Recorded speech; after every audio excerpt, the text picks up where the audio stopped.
say, kids, what time is it?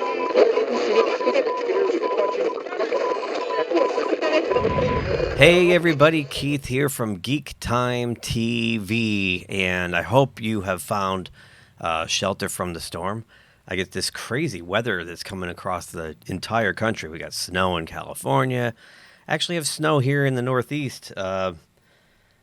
Weird because it's been, between like 48 and 65 degrees for most of the winter consistently. So kind of weird to see a little snow on the ground. Not much, about that much, but it's pretty much all we've gotten all winter. So anyway, that aside, here we go with yet another Marvel fail. We've been saying it was coming. We've been theorizing that it was coming. I think it's finally here. Like I've said in the past, everything has a tipping point, and I think we're seeing it. It tipped, and we're headed downhill. Just going over the past couple of releases in the MCU, Thor: Love and Thunder, Eternals, Black Widow, all did not perform as expected at the box office. Wakanda Forever and Doctor Strange did okay. Doctor Strange kind of benefited from the success of Spider-Man: No Way Home, which introduced the concept of the multiverse, and it kind of continued into Doctor Strange, although that was an unwatchable mess of a movie. So Ant-Man and the Wasp Quantumania is right now at a grand total worldwide of $327 million, and that's on Sunday the 26th so far, which doesn't sound horrible, except that when you look here, you see that it's, has a 70% change over week one in the box office performance. So it's not doing well, and if you look at the numbers here during the week, you'll see that they are just dropping precipitously. Friday, February 24th, it dropped 82% from the week before. That's 1 week to the day from its release if you don't count the Thursday early preview night. And that's a disaster. Keep in mind, folks, this is a Marvel MCU film. If I told you, say in 2017 or 2018, that going forward you would see these films drop off by 80% in week two, you'd probably think I was crazy. But here's the thing. I saw this film. I went Friday night. I don't know if you've watched my previous video on Marvel struggles. I talked about it, that I got this free pass from IHOP, and I wanted you guys to tell me whether or not to use it. I used it. And this was the scene on Friday night, February 24th, at my local theater. See the bag of popcorn and the soda over there? That's that's mine. I got a private screening on a Friday evening, week two of an MCU film. So it's not looking good. The reviews are just as bad. Here, let me get my... Whoops. Oh, boy. I said I was going to try to get my face out of the way. Here, I'll move my face over here, like that over there. So critics, which usually shill for these things, are just absolutely beating this film down. Audience score, for whatever reason, 83%. I think there's some chicanery going on here.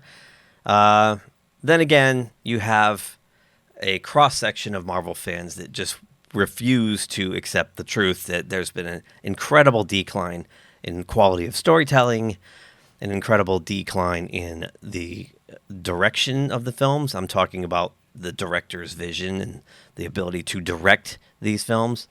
And the CGI itself it's spotty and hit or miss. But to borrow a phrase from Ashley Edward Miller, who's a writer, producer, and on the Inglorious Trexperts and 430 Movie Podcast, recently coined the phrase a test pattern Trekkie when he's talking, wasn't sure if he was a test pattern Trekkie or not. And he went on to explain what that meant. So you have a group of Marvel stans that will stand by this stuff no matter what. So I think if they would sit and watch a test pattern with the Marvel Studios logo on it, and then go on Rotten Tomatoes and give it a 5-star score, 100%. So their test pattern Marvel stands is what we're going to call them going forward on this channel. I think that's a brilliant analogy, and Ashley, thank you, and I'm going to continue to use it until you tell me not to. So if you're watching, brilliant. I love it. Yes, so you also have a section of the normie crowd that will go to see these movies no matter what, because they're not invested in the comic book source material, so they're not going to get easily offended when things are just not even close to resembling what I grew up reading or what a lot of comic book fans grew up reading. So the problem with the normie crowd is you get this kind of thing. You get the huge open and then the giant drop from 106 million to 32 week 2. That's what happens, because the problem with the normie crowd is they don't go back for more. They go see it once and that's that. So, moving on here, Deadline published an article that Quantumania is the worst drop for an MCU title to date. And that does not bid well, because I think it's safe to call Ant-Man and Wasp Quantumania an absolute bomb. And it's not a good movie. I mean, I was thinking about reviewing it, but I don't remember much about it. In fact, there were parts in the middle I started to kind of doze off a little bit in the theater. It wasn't like unwatchably bad. It just was there. It was there. It was dull. I mean, the only thing I really remember about it the most is that they recast Paul Rudd's daughter, Cassie, and the actress they got she has the acting range of a piece of plywood. She was awful, just awful. Really grated on me. So with this news of potential failure, I'm going to put myself back over here. Marvel Studios is starting to delay a lot of their Phase 5 projects. And it's interesting that they're going to do that, because they're starting to realize that maybe we're putting out too much quantity and not enough quality. So it looks like Secret Invasion and Loki will still drop sometime this year. But Ironheart, Echo, and Agatha all shows that everyone is banging. They're just smashing the doors down to see these. Trust me on that. Are delayed until further notice. Daredevil is now slated for 2024 as well.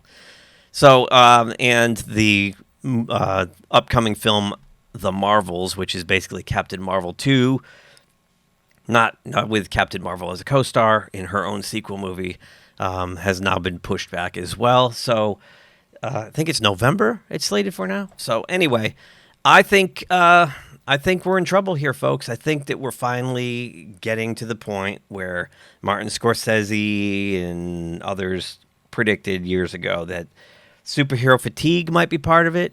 And the other part of it is just if you go back and watch Phase 1 and then watch something from recent Phase 4. And in this film, Ant-Man was supposed to kick off Phase 5, so I think it's safe to say Phase 5 is in big, big, big trouble. And there's also a rumor that came out, I'm going to find the article, maybe do a quick video on it later this week, that apparently the writer of Quantumania said there's no plan for Phase 5. They're just making it up as they go along. So what could possibly go wrong, which also might lend credence to these delays? I don't know. Anyway, love to hear your thoughts. Let me know if you saw Ant-Man and what you think about it. And do you think that Phase 5 is D.O.A, dead on arrival? Thanks for watching. Please smash the like button if you haven't already. Please subscribe to the channel if you haven't already, and share it out, of course, and we'll catch you next time. If you enjoyed this video, please give us a thumbs up below. Also, please subscribe to GeekTime TV. It really helps us grow the channel. And make sure you hit that bell icon in order to receive notifications every time we drop new content here. You can also check us out on social media on Twitter, Facebook, and Instagram at GeekTimeNet. Thanks again for watching. We will see you soon. Say, kids, what time is that?